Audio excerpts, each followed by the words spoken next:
एक बार आकाश और आकांक्षा नाम का एक कपल छुट्टियां मनाने के लिए अपने नए फार्म हाउस पर गए थे। उन्होंने वो फार्म हाउस 2 महीने पहले ही धीरज नाम के एक आदमी से खरीदा था। 26 जनवरी की छुट्टियों में उन्होंने अपने फार्म हाउस जाकर टाइम स्पेंड करने का प्लान बनाया। वहां का माहौल बहुत खूबसूरत था। एक गार्डन था और एक बड़ा सा घर था। घर के पीछे भी एक गार्डन था, लेकिन वहां की मिट्टी कुछ अलग थी। ऐसा लग रहा था कि जैसे वहां कुछ समय पहले ही जगह जगह पर खुदाई की गई हो। आकांक्षा ने गाड़ी का सारा सामान निकाला और वो उसे घर के अंदर ले जाने लगी, लेकिन हॉल में ही उसकी हील लकड़ी के फ्लोर में धंस गई। उसने जब नीचे देखा, वहां पर एक मैट बिछा हुआ था। आकाश ने मैट हटा कर देखा तो उसे बेसमेंट में जाने का एक रास्ता दिखाई दिया। आकाश को यह देखकर हैरानी हुई, क्योंकि धीरज ने बेसमेंट के बारे में उन्हें कुछ नहीं बताया था। लेकिन अब जब उन्हें वो बेसमेंट का दरवाजा मिल ही गया था, तो उन्होंने सोचा कि पहले उसे ही देख आते हैं। वो दोनों लोग बेसमेंट में आ गए। वहां उन्हें अलमारी पर किताबों का एक शेल्फ दिखाई दिया। आकांक्षा बुक्स की बहुत शौकीन थी और ये देखते ही वो बहुत खुश हो गई। तभी उसमें से एक किताब शेल्फ से जमीन पर नीचे गिर पड़ी। आकांक्षा ने वो किताब नीचे से उठाई। उसका नाम था द गोस्टली कॉन्स्टिट्यूशन।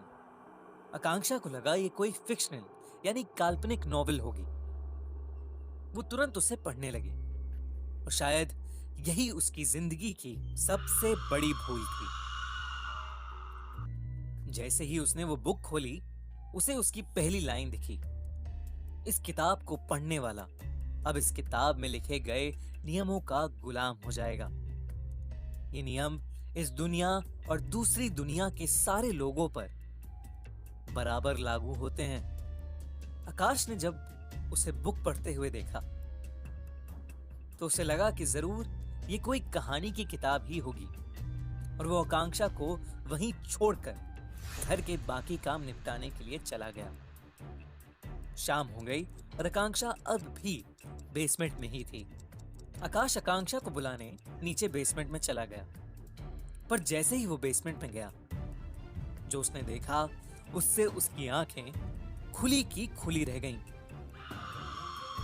आकांक्षा जिस किताब को पढ़ रही थी, उसमें से एक अजीब सी रोशनी बाहर निकल रही थी और उसके साथ ही कुछ काले साए भी उस किताब से निकल रहे थे। आकांक्षा की आंखें लाल हो गई थीं और वो उस किताब को पढ़कर जोर जोर से हंसे जा रही थी। आकाश ये देखकर हैरान हो गया और उसने तुरंत उस किताब को आकांक्षा के हाथ से छीनकर फेंक दिया। जैसे ही उसने वो किताब छीनी, वो सारी काली परछाइयां जो उस किताब से निकल रही थीं, वो आकांक्षा के अंदर चली गईं। आकांक्षा का रंग एकदम काला पड़ गया और उसने आकाश का गला पकड़ लिया। उसने एक भयानक आवाज में आकाश से कहा, तुझे मुझे नहीं रोकना चाहिए था। अब मुझे इस किताब के रूल्स के अनुसार इसमें कैद होकर रहना पड़ेगा। तुझे इसकी सजा जरूर मिलेगी। उसने आकाश के गले को घुमा दिया, जिससे उसकी उसी वक्त मौत हो गई। इसके बाद वो जमीन पर रेंगते हुए उस किताब तक गई और उसे खोलने लगी। लेकिन जैसे ही उसने वो किताब खोली, उस किताब से उसका हाथ चिपक गया। ऐसा लग रहा था कि जैसे वो किताब उसके हाथ को खा रही थी। धीरे धीरे उसका पूरा शरीर उस किताब में चला गया और फिर वो किताब अपने आप बंद हो गई। अगले दिन धीरज उस बेसमेंट में आया।